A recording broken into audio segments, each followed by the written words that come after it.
Hello guys, আমি রিয়া। কেমন আছো তোমরা সবাই? আমার আরেকটি ব্লগে তোমাদের অনেক অনেক স্বাগত জানাই। তো কিছুদিন আগে আমি গেছিলাম আমার বান্ধবীদের সাথে একটা রেস্টুরেন্টে খাওয়া দাওয়া করতে। আমাদের এখানে একটু বৈঠক নামের একটা রেস্টুরেন্ট আছে, সেখানেই গেছিলাম। রেস্টুরেন্টও খুব সুন্দর এবং সেখানকার খাবার দাবারও খুব সুন্দর।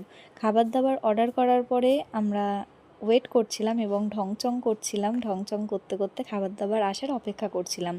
তো ঢংচং করতে করতে গল্প করতে করতে আমাদের খাবার চলে আসে। তোমরা দেখতেই পাচ্ছ খাবারগুলো না খুব টেস্টি ছিল। মানে আমরা যে কটা জিনিস অর্ডার করেছি সে কটা জিনিসই খুব সুন্দর ছিল। দেখতেই পাচ্ছ আমি খাবার খেয়ে রিয়াকশানটা কেমন দিচ্ছি। তো তোমরা দেখতেই পাচ্ছ এখানে সবাই আমরা খাওয়া দাওয়া করছি।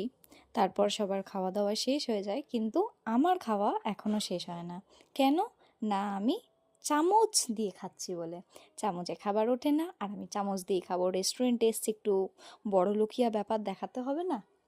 তারপরে আমি তাড়াতাড়ি করে খাওয়া দাওয়া শেষ করলাম। খাওয়া দাওয়া শেষ করার পর এখানে তোমরা দেখতেই পাচ্ছ প্লেট পুরো সাফ হয়ে গেছে। আমরা খেয়ে একদম চেটেপুটে শেষ করে দিয়েছি। তারপরে আমরা বাড়ি চলে গেলাম। বাড়ি ফিরে দেখতেই পাচ্ছ আমার হালাতটা কেমন হয়েছে। সবাই ভালো থাকবে, দেখা হবে পরের একটি ভিডিওতে এবং কমেন্ট করে জানিও অবশ্যই কেমন হয়েছে ভিডিওটা। টাটা।